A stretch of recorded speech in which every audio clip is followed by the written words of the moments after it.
Good evening. Welcome to the Reloading Podcast.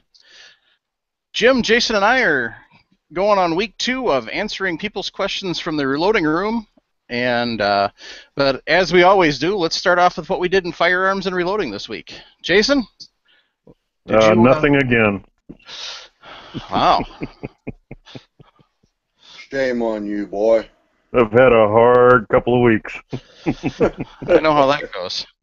I'm sure we all do. So. Well, that was short and sweet, Jason. Shame on you. Mike, go ahead, please. I just fondled some brass, so that way I just said I did something. No. Oh, that's despicable. No, I actually did talk to a old buddy of mine that he's the one with the 257 Weatherby, and so we were talking about a couple of loads that we were going to try, and he's gotten to the point now where he's burned through all his factory ammo most of his factory ammo that he paid way too much for in the first place. So now we're going to get serious about working up some nice loads for him on that. So, how about you, Jim? We know what you were just doing. Yeah, y'all just pulled me off the range. Honest to gosh. I didn't forget the podcast, but I sure run a little bit late. But anyway, I had my Mossberg MVP up, and I actually had my wife, Marissa, my beautiful wife, Marissa. She was plinking away with her little 22, and she had a good time just the same as I did. And, you know, every day is a Second Amendment day for me. I post pictures and stuff like that, pledges of allegiance, and with firearms in it as often as I can. And it's easy for me to forget because it's something I take for granted about myself. Every day is a Second Amendment day for me. Do you have like a small range in the backyard, or? Yeah, I do actually. I have a range that I can use anytime I want to, that I can usually use for handguns. I made a couple. I'm glad you kind of interested. You heard about that, but I have a bullet trap out back, and what all it is a couple polyethylene barrels, polyethylene barrels that are filled with sand, and I cut the sides open, made like a trapdoor, filled them up with white sand, and shoot into the small end of it. And the trapdoor is not open, but it's hinged and closed, but at the same time it can hold water, and I could shoot into the small end of the barrel with a 357 or 22 or whatever I want. I could even hit it with a 50 caliber. But we don't generally take and get that heavy duty because it's only about 60, 80 yards from the houses, and that's, you shoot something that big like a 30-06, it gets people's attention right now. I live in a township. I don't live in the borough of Port Allegheny, so we're allowed to discharge firearms. So that's not a problem there. The concussion is so heavy it rattles the windows and everything else. Yep.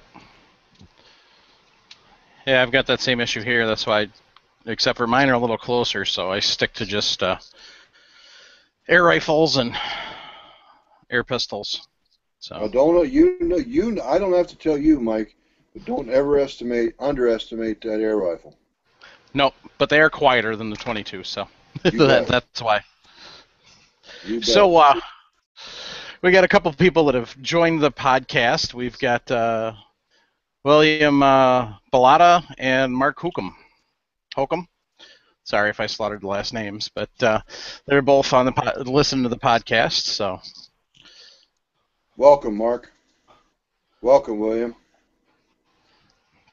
Jason, this is where you say welcome, okay?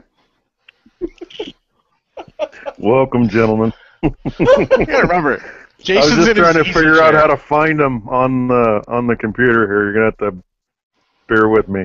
Don't touch anything, please. You'll wind up kicking me off. Oh, jeez. That's right. All Mike, right. the control panel. Go ahead, Mike. Sorry. Oh, no. That's fine. No, I don't intend on kicking anybody off tonight. So, well, the first question we have for tonight is from Andrew Norley, and he wanted to know about reduced power rifle loads using powders, etc., for indoor or short range. So there's lots of different resources out there to find reduced loads. One of the reloading room guys gave him an idea, which I put a link in our show notes, which is the load from C.E. Harris. And what that is a document that has different, here it is. It's specifically for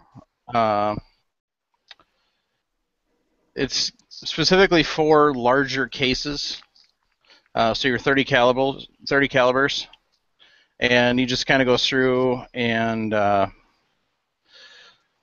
lists. It's using red dot powder, and it's one load that fits in most of your 30 caliber calibers. There are some warnings on here, and he does say to use that, and then he also talks about using it for shotgun a little bit. But as like everything, make sure you follow the instructions and dang mosquitoes. Follow your directions and follow the warnings. One of the other things that I found is from handloads.com, and they actually have a reduced load calculator. You can start off with, say, your max charge, and then the velocity for it. So just an example, I'm going to grab me handy dandy modern reloading and pick a caliber. So we'll go, where was it? I just saw it. 300 Win Mag, because that's a caliber you want to reduce load for. Yeah. So we'll go. Mike. Give me the data and I'll input it in my screen. Okay. So say we're going to do a 200 grain jacketed bullet, and we're going to use IMR 7828.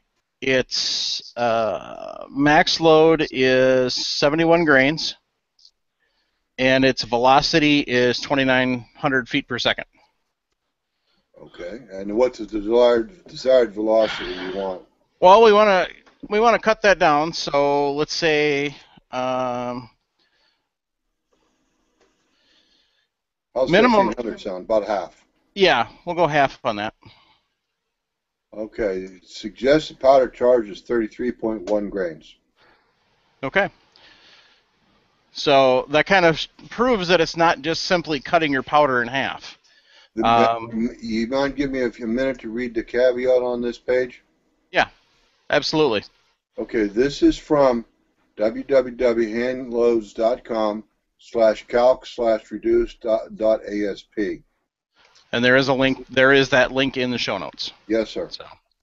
This formula can be used to take a max load and calculate a reduced load based on the velocity you want to achieve.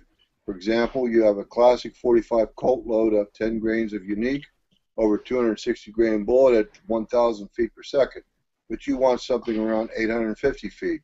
Plug in 10, 1,000, 850 into the fields, and you'll get 8.2 as the load. You should get approximately 850 feet per second using that powder. Alliant lists 8.0 grains of unique for 850 feet per second.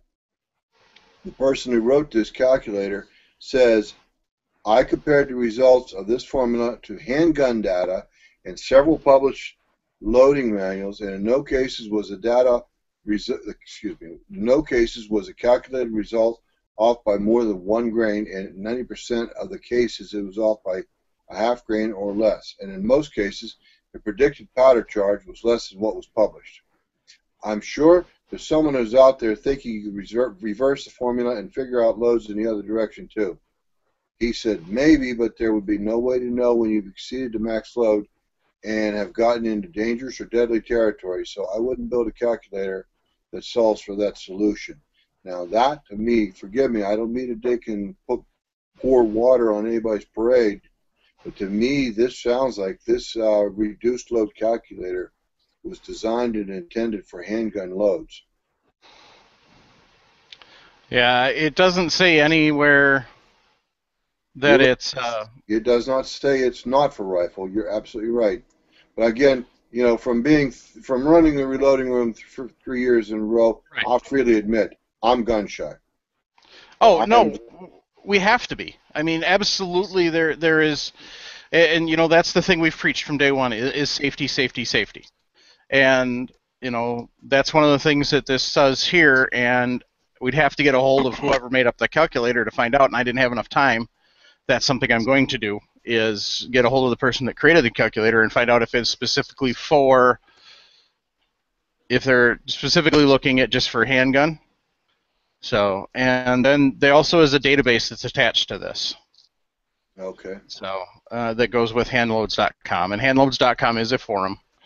So, and you can take a look at that. You know, it's something that everybody can peruse on their own. We're not going to take the time here in the podcast to go over it. So that's just a couple of the things I threw out there. There's a few others. Most of the powder manufacturers I've found have listings for reduced recoil loads. There's also other spots.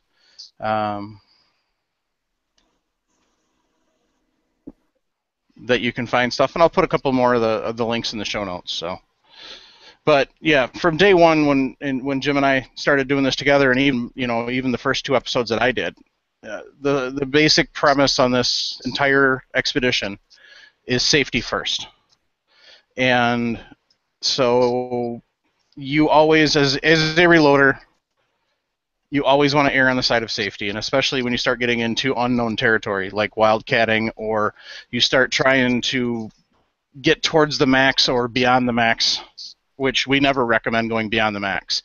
SAMI specs are set there for a reason, because that's designed with safety in mind on both the shooter and the firearm.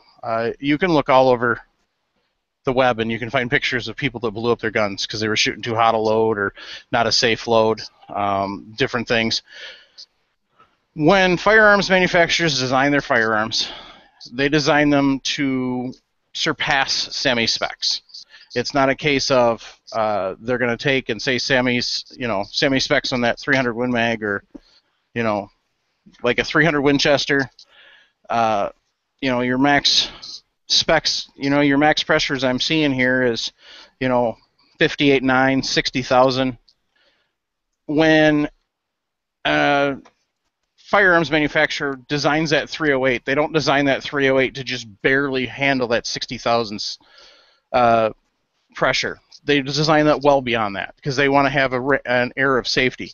But the problem that we've seen is some people who are reloading either A, don't know any better because they're inexperienced and didn't get the proper training that they needed to get into reloading, or B, are just trying to live in that ragged edge and try and push it for whatever reason, and they exceed that maximum spec. And then they overcharge the case, or they double charge the case in some cases, and they blow up the firearm. And everybody wonders what happened. Well, it's because they weren't being safe. So, incidentally, the SAMI spec for the 300 Win Mag pressures is 64,000 CUP. Yeah, which isn't really much different from a 308.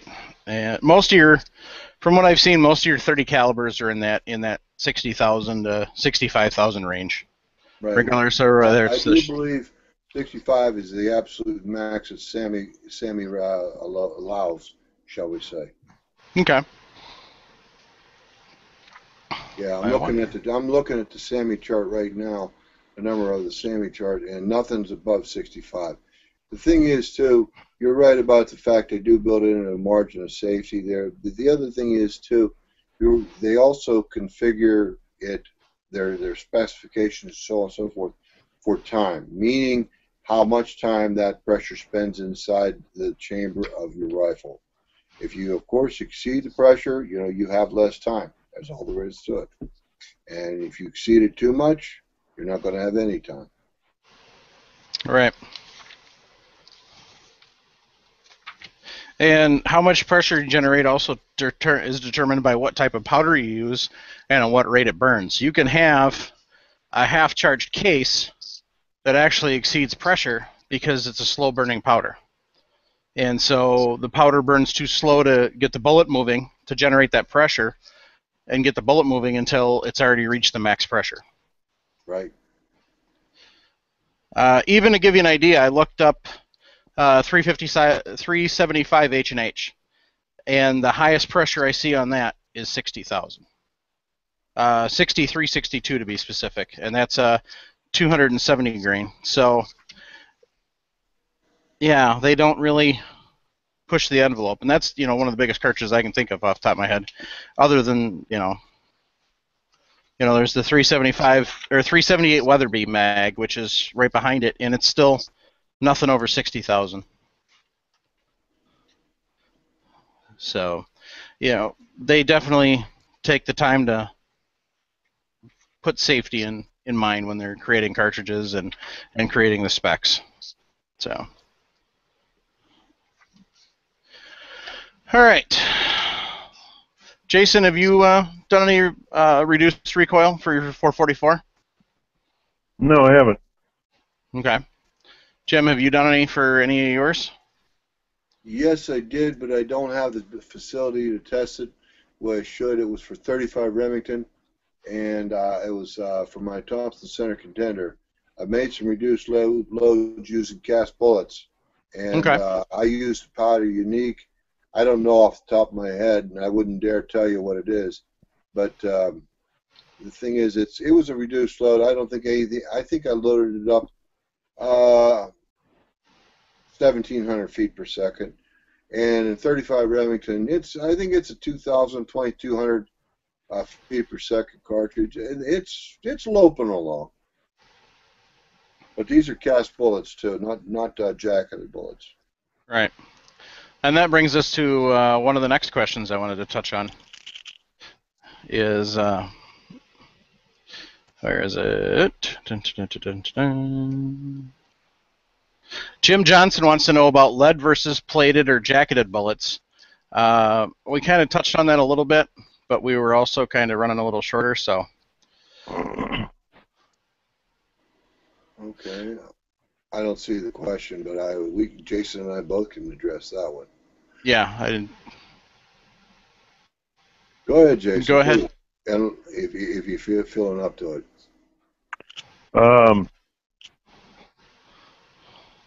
Lead's is a little bit bigger bullet. It's gonna fit a little tighter. You're gonna have a little more friction, which is gonna create a little more pressure. So you're not gonna load those up to jacketed velocities. Plated should be treated the same as lead. From everything I've read, I've always just loaded them to lead loads. And then jacketed, and you can run them up to full bore if that's what you want.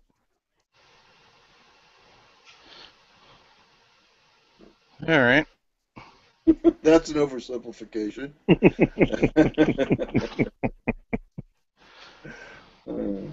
Jim, what's your take on that? Well, Jason hasn't said anything wrong. I'll say that. That's my take on it. But it's like, boy, talk about a short and sweet answer. No, he's exactly right. I'm actually still trying to find Mr. Johnson's question about jacketed versus cast. I don't really see the big problem I see with jacketed versus cast in hunting loads is terminal performance. By that I'm saying, you have a nice tough copper jacket, and you have a nice soft lead core, and you're going to, as long as the two stick together, you're going to get some serious bullet expansion. Whereas with cast bullets, because most folks know if you cast a bullet hard enough, it shouldn't lead unless you don't match the pressure to it.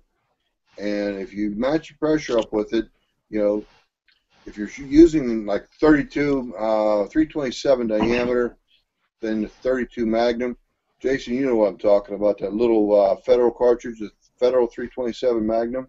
Uh-huh. Okay. if you're using small diameter ammunition like that, I feel that in hunting ammunition that's kind of inhumane unless you keep your shots on small animals. By that I'm saying the bullet is so small that it simply passes through, creates a hole, and it doesn't kill the animal right away and humanely. The other thing is too, though, you go the other way, like with 44 or 45, you're using a pre-expanded bullet. 45 ACP is .452, 451, .451 in diameter. That's a pretty fat bullet. You put that through lung tissue in a deer, he's not going to take in very well, very long. No. Or even like 45-70, that's .458. I mean, we're talking, my God, we're talking nearly a half-inch in diameter. And throwing a half ounce of lead, a little big and fat, and that's a lead bullet I'm talking about, that's going to take and leave a mark, shall we say. All right, and Mark's tuning in, and he says,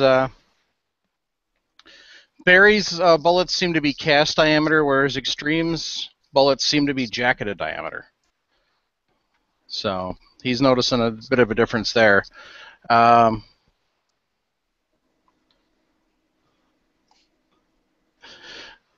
So he was talking about, Mark had also put up a post on the question and answer about the previous topic, which was the lower pressure.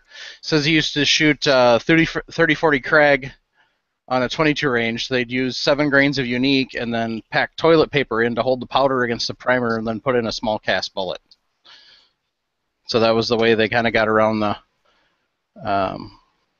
issues. Right. So what you're talking about is using a filler load. Yeah. So there's all sorts of different commercially produced things that you can use for filler loads too. But yeah, I've heard toilet paper used quite a bit because it rapidly burns and it doesn't seem to leave any residue behind. I'm just thinking about a big old ball of flame coming out the end of your gun. It's a reduced load. Of course, but that's the fun part. Yeah, come on, who doesn't like a good fireball? Yeah, that's one of those ear splitting Laden Boomer goddamn magnums. What? Yeah, gotta love the Krags. Yeah. All right. Magnum load. Well, Jason Beasley was the next one I see. No, you're right. I'm wrong. Mark Varenhorst. We don't want to forget his comment. Yeah, I didn't necessarily go in order of the way that they're listed in the reloading room. I just kind of picked a couple, and I'm kind of going through here and there. So,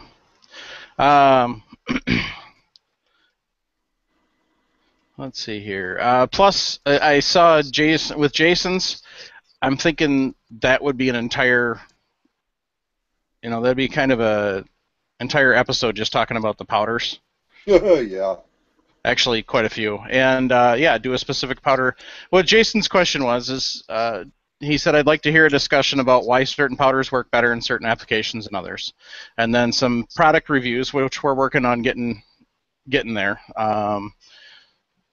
That's kind of one of those things that we're kind of deciding on what products we have. Now, if as we've said before, anybody wants to send us product, get a hold of us, and we'll be more than happy to, do a test on it and do a review for you. You bet. So, but as of yet, the reviews we're going to kind of start doing a little bit more this fall and into the winter. But for now, we're kind of this is kind of what we're doing for the next couple of weeks is just going through the reloading room posts and going through the questions, because there are a few of them that do take an entire episode. There's the one that we kind of did a quick on last week, which is the cowboy action shooting the black powder conversion loads for that, which is going to be an entire episode. We're working on trying to get a couple experts in, as we don't really have any expertise in that area. And then Jason's question, we will probably do an entire episode on next week or two also. The next one I wanted to go through was Mark Varenhorst's ever discuss the different types of sizing. Some of the newer members seem to get lost when we start talking about full length versus small base, and then Colette versus bushing neck.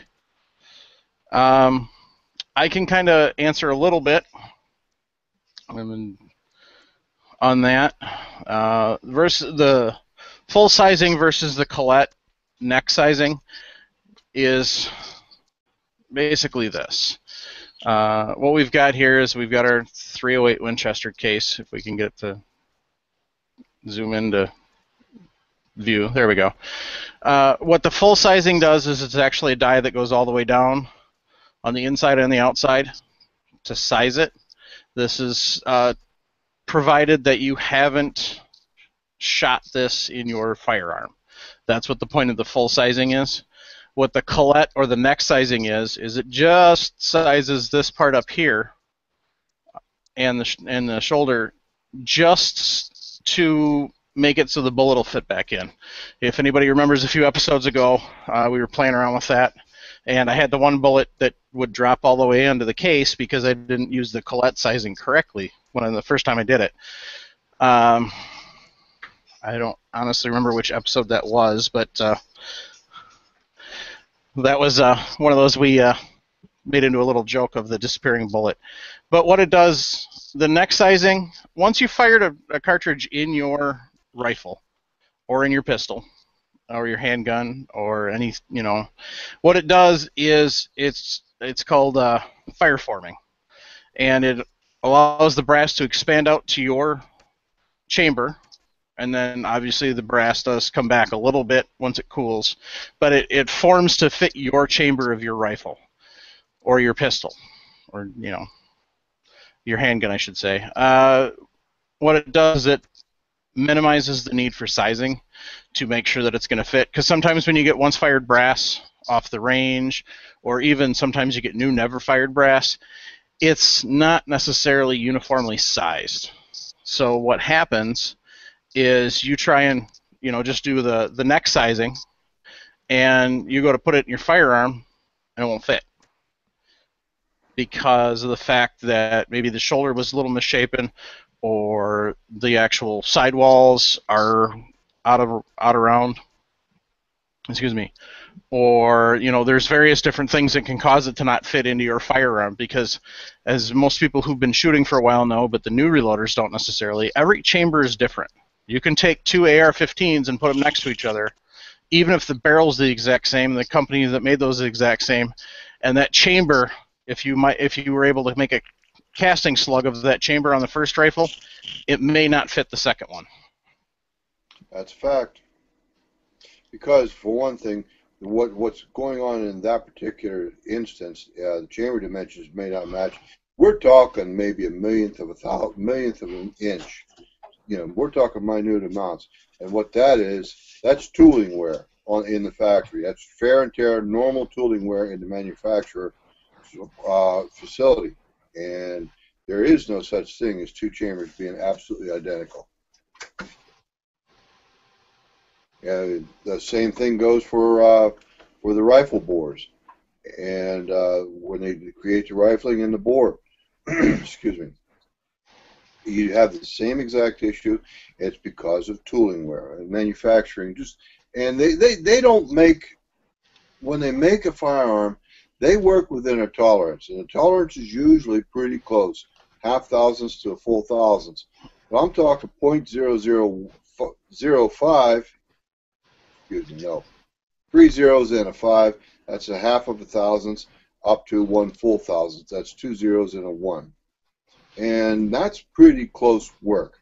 And, that to make money, they cannot use new tooling every time. So what they do is they work within that tolerance, and that includes a certain amount of wear on the tool before it becomes unsafe or whatever, and they have to take and remove that particular piece off the line. But they have a good idea as to how many pieces they can get out of a particular chamber reamer without having to have it sharpened, or the broaching buttons.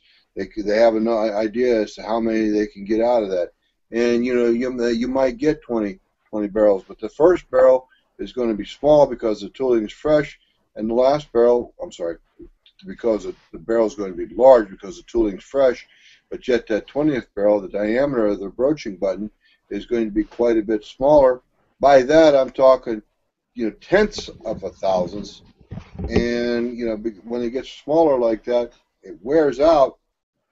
It simply stands to reason. If your tooling is smaller, it's going to cut a smaller hole. Sorry about that. No, To kind of give an idea. Sorry, I got all wound up on manufacturing. Oh, it's only a minor passion of yours. Yeah. So the other thing I was going to do is I've got my 308 wind dies sitting here, and I forgot that the regular sizing die doesn't come apart very easily. So what I'm working on doing is taking them apart. I've got the neck sizing die already apart, and kind of show you the differences between the two internally, which most people aren't going to really actually take a look at. But it'll really explain the difference in how they work and how they size that brass.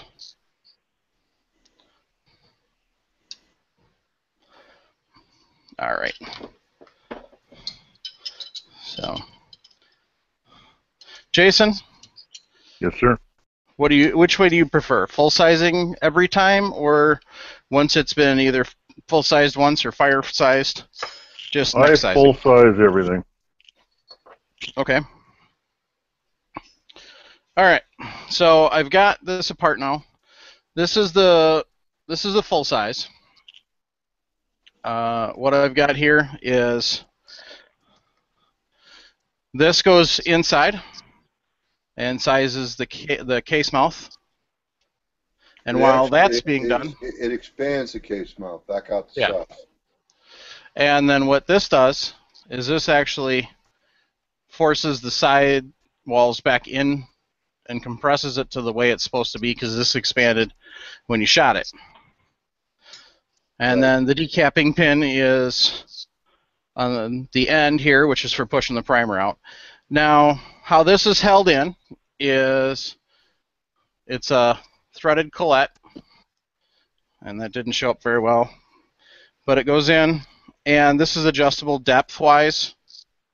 I'm just going to kind of screw it back together lightly, because I'll have to take it back apart and reset it. But how it works is the decapper pin sets out like that, and then as it feeds through, you can see the center part there pushes the case mouth out, whereas the rest of it's compressing it in. When you're using this style of die, especially on bottleneck cartridges, lube is a requirement. Otherwise, you will get it stuck, and then you'll be wondering what the heck to do. This one here is the collet or neck sizing. How this one works is this sits like this, and this is what it kind of looks like all together. Here's your decapping pin down on the bottom. Now, the difference with this one, as you can see, the overall bore is a lot bigger. It has an insert. Hi, Jason. Has an insert which is actually slightly larger. Mike, excuse me. Could you bring that insert back up, please, and hold it in front of the camera a little bit longer, please? I want the folks to see the slots that are cut up in the top of the collet, so that that's where the collet works, and it has room to take and make the dimension changes in the neck of the cartridge only. Yep, that's what I was working on here. So the brass freely slides in and out till it hits that collet, and then once it gets to the top, that's when it resizes. And let's see if we can get that so you can see I don't think there's going to be enough light, but no, there isn't. I can tell it's there. Yeah, as you can see this slide in, and that's what I see. Yeah, and then what happens is as it sits in here, it's got the cap on the top, which you can use for adjusting how hard this pushes down on the collet, which makes it smaller or bigger, depending on what size you need it to be. And you'll notice the decapping pin is straight, unlike the other one, which was designed to actually put pressure on the inside of the case at the neck. So that's kind of the difference in design of the two. And now you kind of see how it works. Well, the resizing die, full-length resizing die, it simply forces everything back to factory specifications in a radial direction. You know, it's simply like a choke. It just simply grabs or pushes everything back towards the center of the axis of the cartridge. And that's the whole body that it's resizing. Now, what Mike's talking about with the collet, it just resizes the neck only. Yeah, this one here, when you push it in, it goes all the way in and it forces the whole entire case. And then as it feeds onto this, it resizes this to the correct size also. This gets pushed against. When you look in here, you can see there's a step in there. Yep. That is what helps resize the neck. So that's kind of how that all works in a basic rudimentary explanation. All right. Boy, these guys are brutal. I've read it in this thread. It's like, I'm sorry, I'm bringing up a distracting point. Squirrel. Squirrel. Never mind. Mark Hookham. I owe you one, buddy. Let's see. I think you owe him a couple. Just because Jim loaded the gun that Aaron Burr used to shoot Alexander Hamilton is no reason to get nasty. This is a family-rated podcast, gentlemen, and I've got something extremely unfamily-like that I'd like to say to you. You come in here while we off the air, I'll say it the same thing to you that I said to Jason.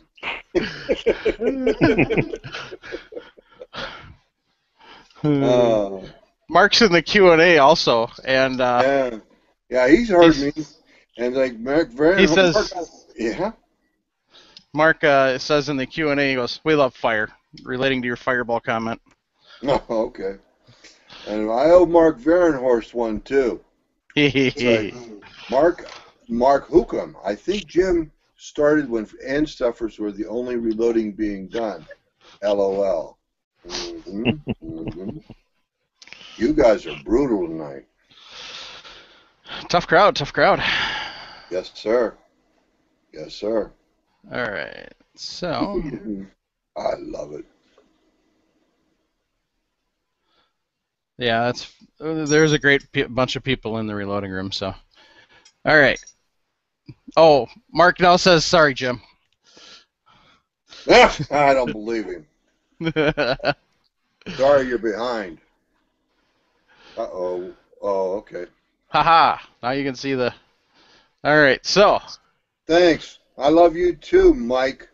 We just had to bring that up, didn't we? Yeah, there it is. You did it, not me. Yeah, don't blame me for your... You're a facilitator, sir. I am so... Just like Gresham says on his podcast, I am the great enabler. There you go. Except for he enables people to buy firearms. I just enable bullcrap to go flying around. Yeah. Well, I've been called an enabler more than once my own self. And by that, I'm saying I'm the guy that tries to take and push everybody to learn how to reload their ammunition. I just think that everybody should. It's a very valuable skill. On contingency, Groundhog Day, the balloon goes up. It's a good, valuable skill. You know, someday it may turn out that ammunition simply won't be available, but that's after Groundhog Day comes. Right. All right, so that's pretty much what we're going to cover for this week out of the reloading room. But William wants to know, so what is the background of the hosts? Oh, boy. So Jason is a convicted criminal. I'm the judge, jury, and the An executioner on that. executioner. It's like, talk about a kangaroo court. I've convicted him of treating his senior admin with criminal behavior. I'm going to put out a call right now. We need some steam shovels and some snorkeling gear because the crap's getting deep. Mm-hmm. Oh, no, folks. What it is Jason and I, we think so much alike, stuff like that. He's an old curmudgeon, and so am I. He's a tad younger than me, but we do think alike, and we've become, in the last 2 or 3 years, we've become very, very good friends. We're always whacking at each other. We have never met physically. He lives in California. I live in Pennsylvania. And neither one of us can afford to take that much time off of work to take and travel to meet the other one. But that's my cheap shot at Jason for the night. But that's not anything to do with his background. He'll have to fill you in about his background. All right, Jason. You want to tell us a little bit about yourself and your reloading history? I started reloading maybe 6 years ago, not very long ago. My kids got to of the age where they were old enough to go shoot, so we packed up every gun I owned and every piece of ammunition I owned, which wasn't much, and we went up in the hills, and they shot everything from 22s to 44 mag, and shot it all up. And when we came back to town, I told the old lady we need to get some ammo for the pistols for home protection, and I went into the store, and the shelves were bare, and from then on, I was all about reloading. I started reading and started listening to Jim's podcast that he did at the time, and found the reloading room, and been hot and heavy on it ever since. Jim? The short version. Oh, way back in 1980, I had a friend. This is an anecdote I've told off the air to Mike, and I think Jason's seen me write this one. But I had a good old boy, good old hillbilly from down where I used to live, down in Washington County, Pennsylvania. That's all the closer I'm going to get to where I used to live. But anyway, he's still down there, and he taught me to reload. And the way he did it was he had me take 6 cartridges of .357 Magnum with jacketed hollow points. What I didn't know at the time was the old boy, he had me load that up with maximum loads of Winchester Western 296, WW 296. It's an extremely good, incredibly good Magnum power cartridge gunpowder. And when I touched those rounds off, I was deathly scared. I had no idea what I'd done. Yeah, Mike, you wipe that grin off your face. I had no idea what I was doing or whatever. And he says, it was starting to get a little dark towards the evening. You know, he'd taken a lot of time teaching me. The guy leaned over top of me. He made sure I didn't do a thing wrong. But I loaded 6 of those boiler room rounds into his Smith & Wesson, and I took it out. He and I took it outside. It was not really dark, but it was just dusky, starting to get dusky. And, well, when I touched them off, a big old ball of fire come out of that gun about so long, and it scared the living snot out of this kid. I mean, you know, heck, I'm only, in my 20s, 1980, and late 20s, and I had no idea what I'd done the first time around. And I had hearing protection on, I had eye protection on, my glasses on, but a ball of fire come out of there about as long as my arm, and it scared the tar out of me, and I was ready to quit right there. He says, "Hell no, you ain't going to quit, boy.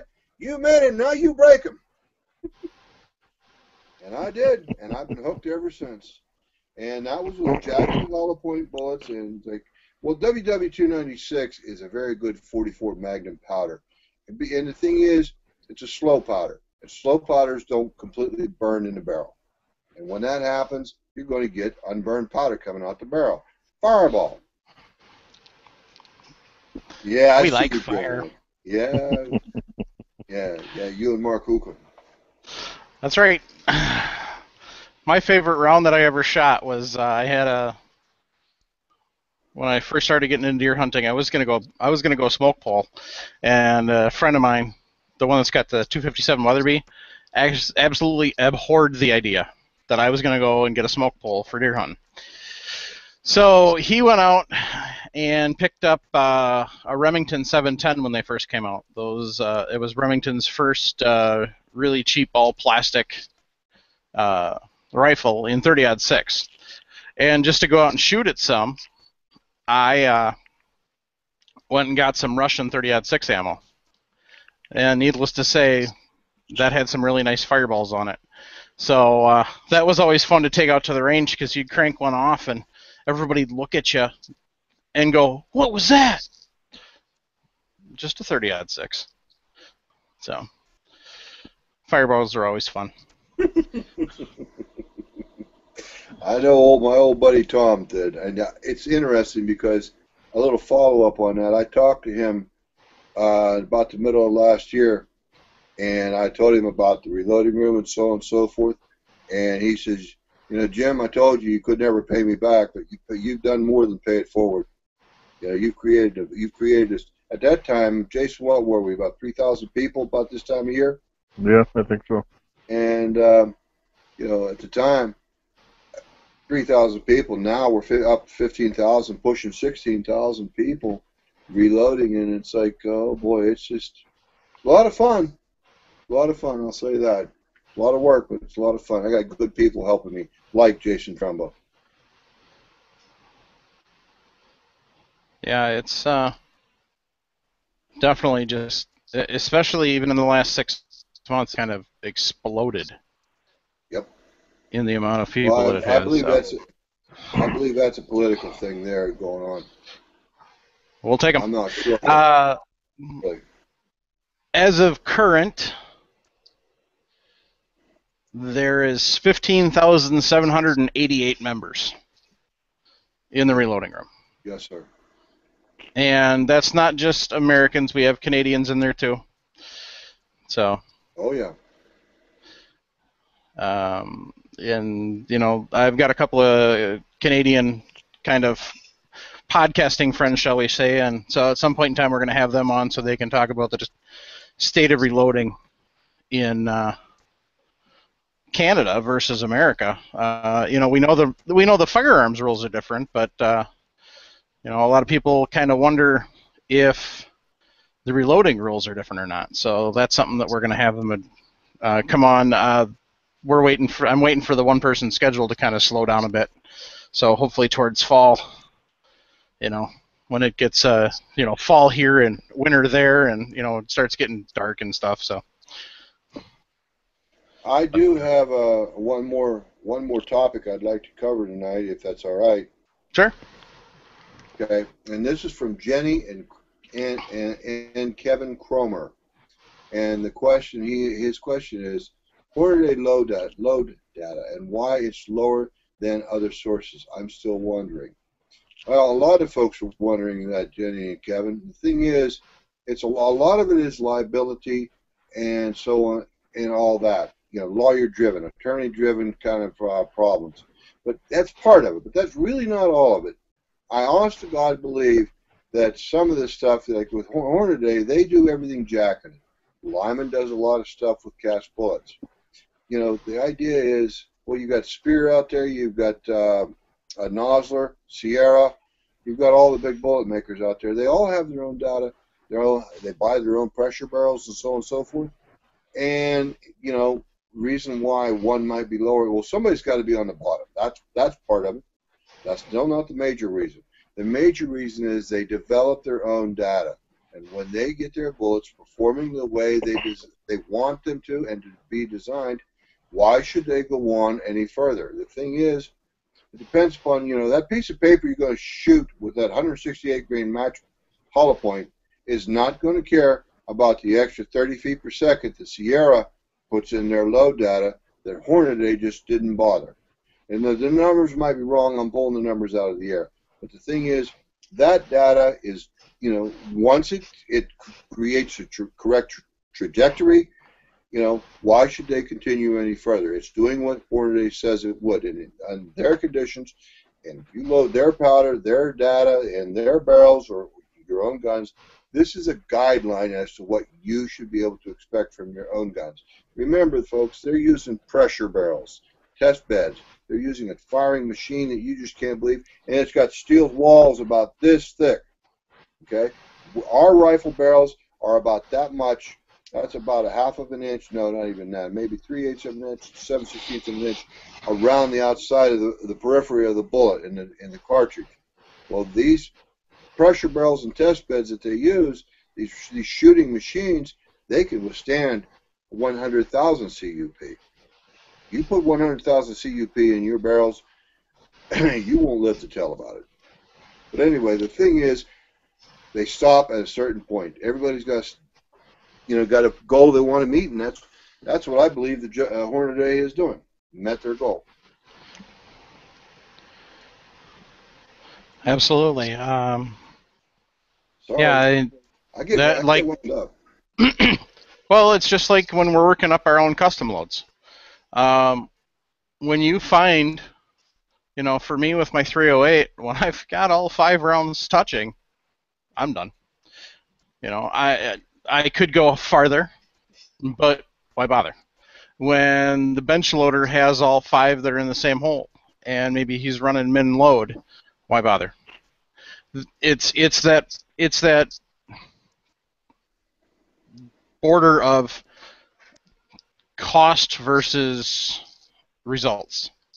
If they've already got the results they need, then why spend more money to get more results if they don't need them? That's exactly right. It is kind of the simple. Excellent summarization of what I said. Thank you. Every once in a while I get lucky. So, Jason? Yes, sir. Anything to add? Any other comments or questions or ways you want to make fun of Jim? Ways you want to make fun of me? No, Remember, not that I can think of. I'm a little slow today.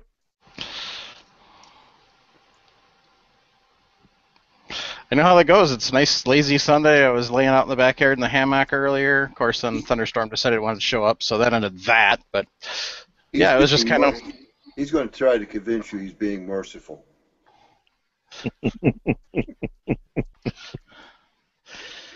Anyway. So, Jim, anything further you'd like to add? No, I just would like to thank everyone for their comments. I guess there is one thing I'd like to add, if it's all right. Maybe sure. I should have consulted you beforehand. But there's a bunch of people. There's about 17 people I would like to thank. And I'd like to thank them all a lot, give them a shout out and so on and so forth. That would be all right. Sure.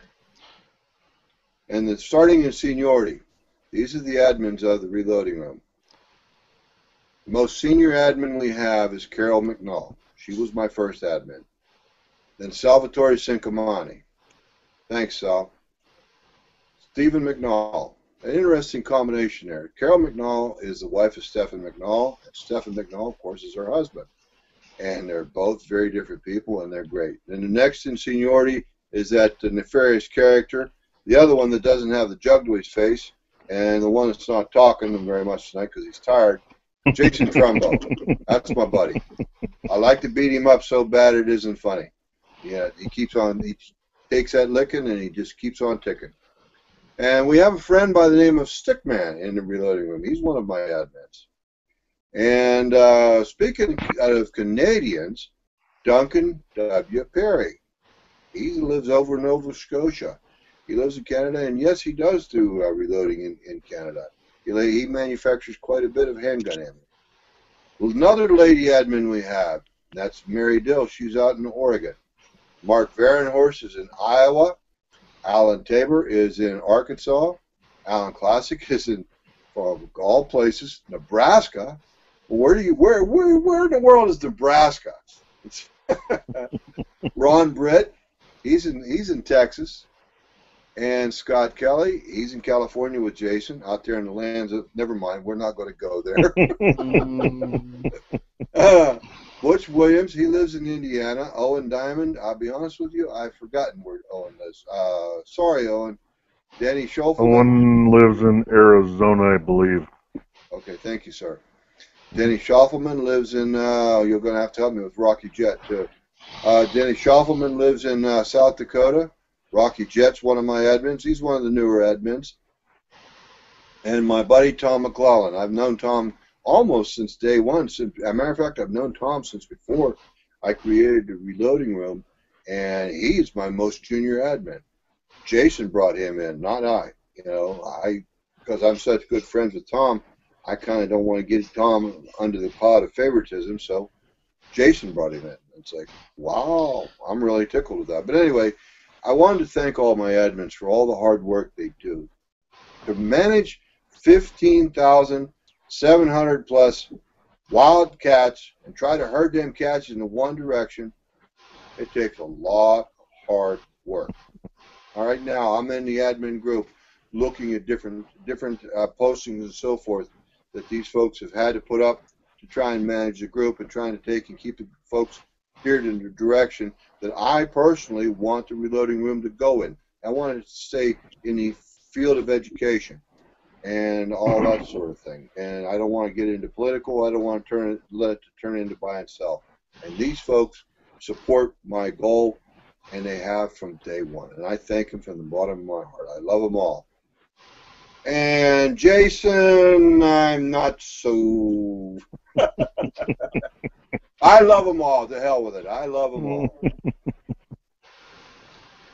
Thank you, Mike. I appreciate that. You're welcome. And you know, I want to thank Jason and Jim for helping me with this greatly and bringing all their knowledge to share. And we basically we get together once a week and we just have a blast. We're talking about stuff we either know or learned the hard way, or we're helping share the knowledge.